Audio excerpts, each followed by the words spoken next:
स्वागत है इस डीप डाइव में। आज हम एक ऐसी चर्चा करने वाले हैं जो सच में काफी रोमांचक होने वाली है। बिल्कुल, मैं भी इस विश्लेषण के लिए काफी उत्साहित हूँ। तो चलिए शुरू करते हैं। जरा सोचिए एक ऐसी कंपनी के बारे में जिसका नाम सुनते ही ना आपके दिमाग में सबसे पहले छत पर घूमने वाला एक पुराना सा पंखा आता हो। हाँ, वही क्लासिक डिजाइन जो हर दूसरे घर में दिख जाता था। सही कहा, एक ऐसी लेगेसी कंपनी जो शायद आपके दादाजी के जमाने से चली आ रही है। आमतौर पर सुनने वालों को लगता होगा कि ऐसी पुरानी कंपनीज एक ठहराव पर आ चुकी होती हैं। मतलब बस अपना वही पुराना धंधा चला रही होती है। एग्जैक्टली। लेकिन आज हम जिस कहानी पर बात करने वाले हैं ना, वो इस धारणा को पूरी तरह से तोड़ देती है। एकदम सही बात है। इमेजिन कीजिए कि वो पंखे वाली कंपनी अचानक से आपके घर की छत पर सोलर पैनल लगा रही है, दीवारों के अंदर अपने तार फिट कर रही है। हाँ, और आपके किचन में बिल्कुल हाईटेक अप्लायंसेस रख रही है। बिल्कुल। आज हम चर्चा करेंगे Crompton Greaves consumer electricals limited की Q4 FY26 अर्निंग्स कॉल की, जो कि 13 मई 2026 को अनाउंस हुई थी। इस डीप डाइव का मकसद इनके आंकड़ों और मैनेजमेंट की बातों का एक गहरा निचोड़ निकालना है। देखिए, आज हम सिर्फ कुछ नए प्रोडक्ट्स लॉन्च करने की बात नहीं कर रहे हैं। तो फिर मुख्य मुद्दा क्या है? ये कहानी है रूथलेस एग्जीक्यूशन की, अपने खर्चों को बेहद बारीकी से कंट्रोल करने की, और सबसे जरूरी बात, सही वक्त पर रिस्क लेने की। एग्जैक्टली। एक पुरानी कंपनी अचानक से सोलर और वायर्स जैसे नए और अग्रेसिवली कंपेटिटिव सेक्टर्स में कूद रही है और जीत भी रही है। वो भी तब जब पिछले कुछ वक्त में मौसम काफी खराब रहा और जियोपॉलिटिकल टेंशन्स की वजह से महंगाई ने सबकी परेशानी बढ़ा दी थी। हाँ, ऐसी स्थिति में भी क्रॉम्पटन ने अपने बिजनेस को तेजी से बढ़ाया है। तो चलिए इस स्ट्रैटेजी को समझने के लिए ना सबसे पहले उन आंकड़ों को देखते हैं जिन्होंने मार्केट को इतना हैरान किया। ओवरऑल देखें तो इनका कंसोलिडेटेड रेवेन्यू पिछले साल के मुकाबले 11% बढ़कर 2283 करोड़ रुपए हो गया है, जो कि इस माहौल में एक बहुत सॉलिड नंबर है। बिल्कुल। और जो इनका प्रॉफिट मार्जिन दर्शाने वाला इबिडा है वो 271 करोड़ रुपए रहा। मतलब करीब 11.9% का मार्जिन। हाँ, लेकिन यहाँ जो एक आंकड़ा मुझे सबसे ज्यादा चौंकाने वाला लगा। आप ईबिट मार्जिन्स की बात करें ना। सही पकड़ा। मैं चाहूंगा कि हम इस पर थोड़ा ठहर कर बात करें। अगर आपको ऐसे डीप डाइव एनालिसिस पसंद है तो चैनल फॉलो करना मत भूलना। साल के पहले हिस्से में यानी H1 में इनके मार्जिन्स 6.8% पर थे। हाँ, काफी दबाव में थे उस वक्त। और आखिरी क्वार्टर आते आते ये सीधे 10% तक पहुंच गए। सिर्फ 6 महीने में इतना बड़ा उछाल कैसे आ सकता है? देखिए, इसके पीछे कोई जादू नहीं है, बल्कि 3 मुख्य कारण हैं। सबसे पहला फैक्टर है ऑपरेटिंग लेवरेज। इसको थोड़ा आसान भाषा में समझाएंगे? जरूर। जब किसी कंपनी की फैक्ट्री चल रही होती है ना, तो चाहे वो 100 पंखे बनाए या 1000, फैक्ट्री का रेंट और मशीन्स का खर्चा तो उतना ही रहता है। बिल्कुल। क्रॉम्पटन ने क्या किया कि अपना सेल्स वॉल्यूम बहुत तेजी से बढ़ाया। अब क्योंकि फिक्स खर्चे वही थे, तो हर नए बिकने वाले पंखे पर उनका प्रॉफिट मार्जिन बढ़ता चला गया। समझ गया। इसीलिए इसको ऑपरेटिंग लेवरेज कहते हैं। हाँ, जहाँ ज्यादा उत्पादन आपका मुनाफा बढ़ाने लगता है। मुझे ये कैसा लग रहा है ना, जैसे एक मैराथन रनर होता है। अच्छा, वो कैसे?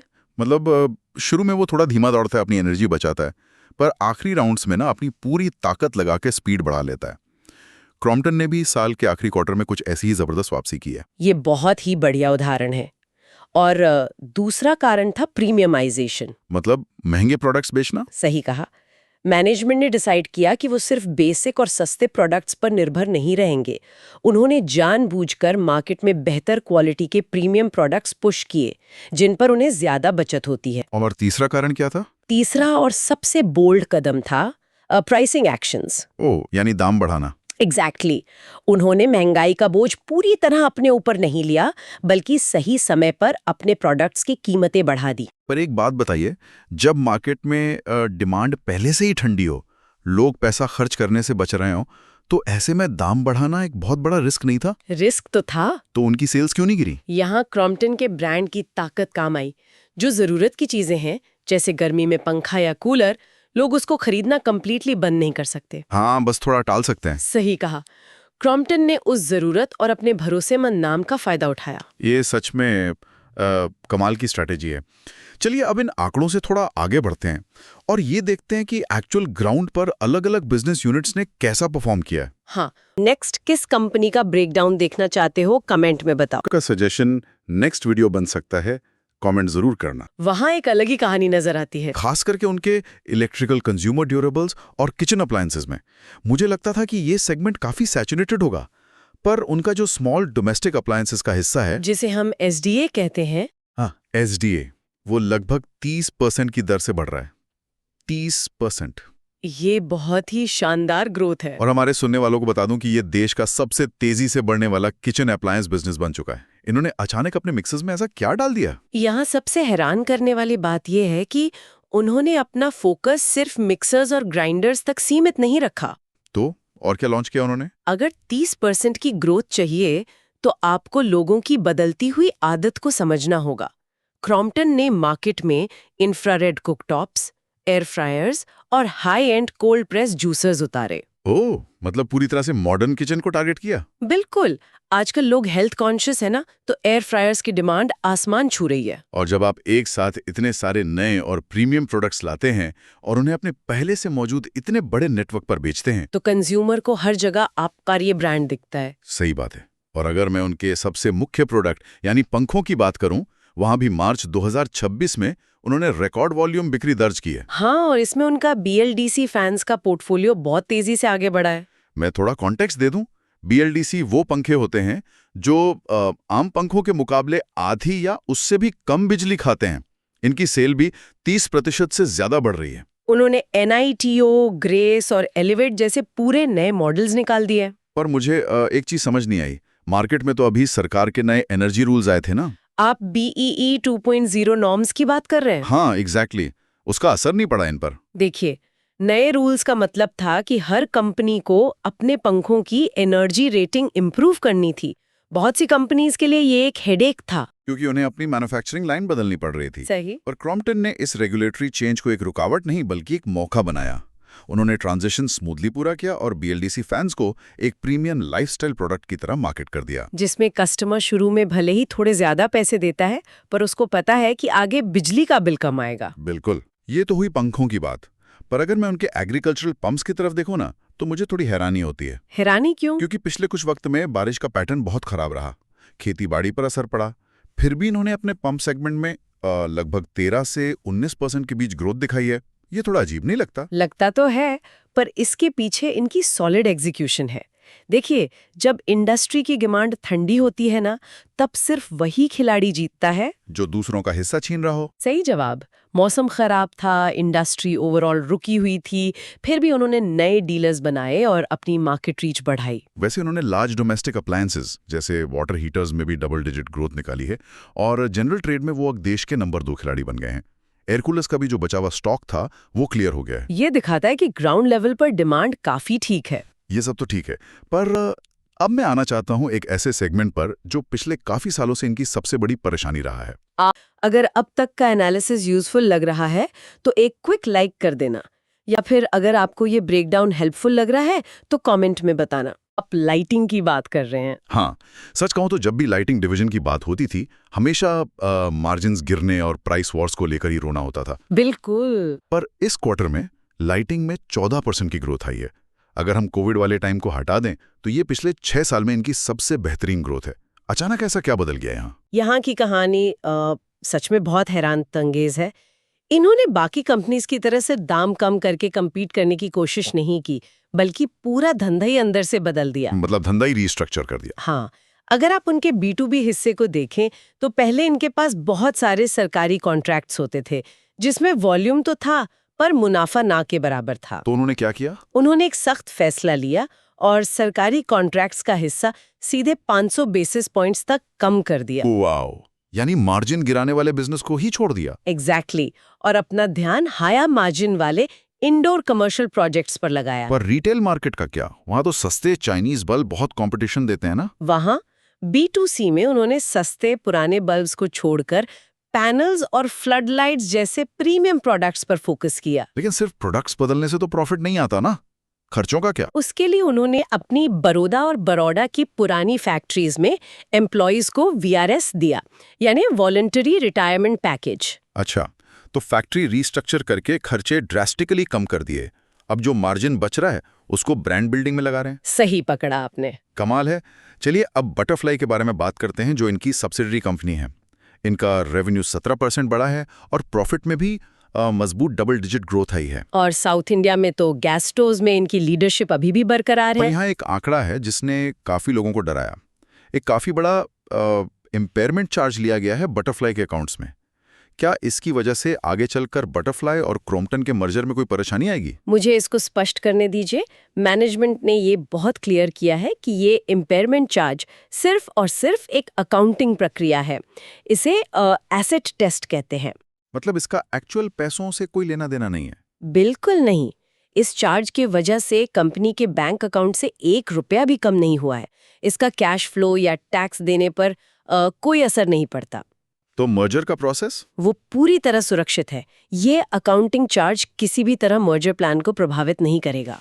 फ्यू, ये सुनकर निवेशकों को काफी राहत मिली होगी। और अगर पैसे की बात हुई रही है तो थोड़ा बैलेंस शीट का हाल भी देख लेते हैं। बिल्कुल, क्योंकि कैश फ्लो आखिरकार सबसे जरूरी चीज है। हाँ, प्रॉफिट दिखाना एक बात है, पर बैंक में एक्चुअल कैश आना दूसरी बात। कैसी स्थिति है इनकी? क्रॉम्पटन का कैश जनरेशन बहुत ही शानदार है। इस साल उन्होंने 500 करोड़ रुपए से ज्यादा का कैश फ्लो जनरेट किया है। 500 करोड़? हाँ, और जिस बटरफ्लाई की हम अभी बात कर रहे थे ना, वो भी अब नेट कैश पॉजिटिव बन चुकी है।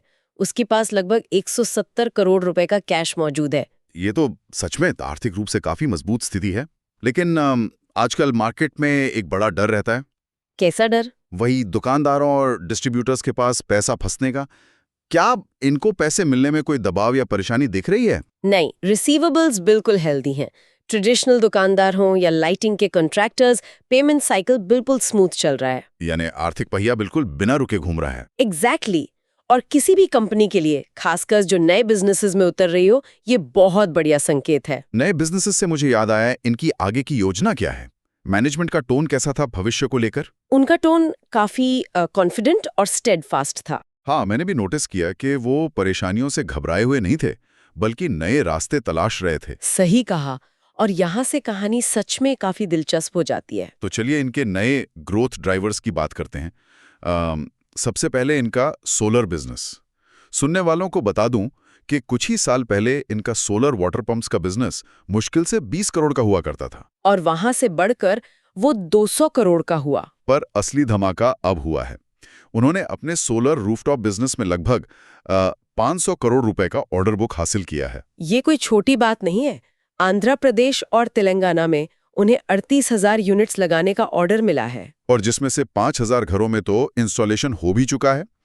उनका टारगेट है आने वाले 3 से 4 सालों में इसे 2,000 करोड़ रुपए का बिजनेस बनाना। देखिए, इतनी तेजी से एग्जीक्यूट करना बेहद मुश्किल होता है, लेकिन क्रॉम्पटन के पास एक काफी बड़ा एडवांटेज है। कैसा एडवांटेज? उनका सप्लाई चेन, फैक्ट्री की समझ और देश भर में फैला डीलर्स का नेटवर्क पहले से सेट है। उन्हें बस उस सिस्टम में एक नया प्रोडक्ट डालना था। और उन्होंने एक और नए सेक्टर में बिल्कुल यही किया है, वायर्स। हाँ, क्रॉम्पटन आर्मर के नाम से इनके नए वायर्स आए हैं। अभी इसकी शुरुआत सिर्फ साउथ इंडिया से हुई है, जैसे तमिलनाडु और कर्नाटका, पर जल्द ही ये पूरे देश में उपलब्ध होंगे। इसके अलावा एक और बहुत बड़ी अनाउंसमेंट हुई है। आप क्रॉम्पटन रियॉन की बात कर रही हैं ना? बिल्कुल। श्वेता सागर के नेतृत्व में एक नया सुपर प्रीमियम ब्रांड बनाया गया है जिसका नाम है रियॉन। इसमें कटिंग एज टेक्नोलॉजी और मॉडर्न डिजाइन वाले बड़े किचन अप्लायंसेस होंगे, है ना? हाँ, और इनको आम दुकानों पर नहीं बेचा जाएगा। इन्हें लगभग 70 exclusive brand outlets, multi brand stores और ई-कॉमर्स के जरिए बेचा जाएगा। और मैंने पढ़ा कि इन सब के पीछे उन्होंने पूरे 100 करोड़ रुपए का R&D इन्वेस्टमेंट किया है। ये दर्शाता है कि वो प्रीमियम मार्केट को कितना सीरियसली ले रहे हैं। अगर मैं इस पूरी स्ट्रैटेजी को ध्यान से देखूं ना, तो पहले हमारे लिए क्रॉम्पटन का मतलब सिर्फ एक पंखा था। फिर वो मिक्सर्स और कूलर्स बनकर हमारे किचन में आए। और अब अगर आप नया घर बनाते हैं तो क्रॉम्पटन आपकी छत पर अपना सोलर पैनल लगा रहा है, घर की दीवारों के अंदर वो अपना आर्मर तार डाल रहा है, और किचन के अंदर उनका प्रीमियम रायन रेंज बैठेगा। ये एक पूरे घर को बदलने की तैयारी है। एकदम ठीक समझा आपने। ये strategy basically share of wallet को बढ़ाने की है। पर इन सब महंगाई और युद्ध के माहौल में एनालिस्ट ने मैनेजमेंट से क्या सवाल पूछे? कॉस्ट इन्फ्लेशन भी तो एक बड़ा मुद्दा था ना? हाँ, रॉ मटेरियल बहुत महंगा हो गया है। पर मैनेजमेंट ने इसका सामना करने के लिए एक वॉर रूम बनाया है। वॉर रूम ये क्या है? ये एक स्पेशल इंटरनल सिस्टम है जो कमोडिटीज के दाम लगातार ट्रैक करता है ताकि सप्लाई चेन को स्मूथली मैनेज किया जा सके। पर सिर्फ बचत से काम तो नहीं चलेगा ना? इसीलिए उन्होंने पंखों पर लगभग 7 से 8% की प्राइस हाइक भी लागू की है। वेट, 7 से 8%, जबकि कॉम्पिटिटर्स अभी रुके हुए हैं। वही तो इनकी लीडरशिप दिखाता है। उन्हें अपने ब्रांड की ताकत पर भरोसा था, इसलिए आगे बढ़कर दाम बढ़ाएं। और एक आखिरी सवाल था रेगुलेटरी चेंजेस को लेकर। जुलाई से वाटर हीटर्स पर नए BEE नॉर्म्स आने वाले हैं। क्या इनकी तैयारी पूरी है? ये 2.0 नॉर्म्स के टाइम पर स्मूथली ट्रांजिशन किया था। तो सब कुछ सुनने और इस पूरे बिजनेस मॉडल को समझने के बाद आखिरी टेक अवे क्या निकल कर आता है? देखिए, टेक अवे बहुत साफ है। क्रॉम्पटन अब सिर्फ एक पुरानी इलेक्ट्रिकल कंपनी नहीं रही, बल्कि ये लगातार नए आविष्कारों, प्रीमियम प्रोडक्ट्स और जबरदस्त कैश फ्लो के दम पर एक टेक फॉरवर्ड लाइफस्टाइल ब्रांड में बदल रही है। एकदम सही शब्दों में बयां किया आपने। जाते जाते हम सुनने वालों को एक नए और रोचक सवाल पर छोड़ना चाहते हैं। अगर आज क्रॉम्पटन छत पर सोलर पावर दे रहा है, दीवारों में तार डाल रहा है और रायन जैसे ब्रांड से स्मार्ट अप्लायंसेस ला रहा है, तो क्या आने वाले कुछ ही सालों में हम एक क्रॉम्पटन स्मार्ट होम इकोसिस्टम देखने वाले हैं? ये काफी डीप सोच है ना? एक ऐसी जगह जहां घर का हर डिवाइस एक ही नेटवर्क से जुड़ा होगा और हमारी आदतों को समझ रहा होगा। ये एक ऐसी दिशा है जो भविष्य की एक बहुत बड़ी तस्वीर दिखाती है। इस बारे में जरूर सोचिएगा। बिल्कुल। तो इस डीप डाइव को हम यहीं समाप्त करते हैं। पूरा विश्लेषण सुनने के लिए आपका बहुत बहुत धन्यवाद।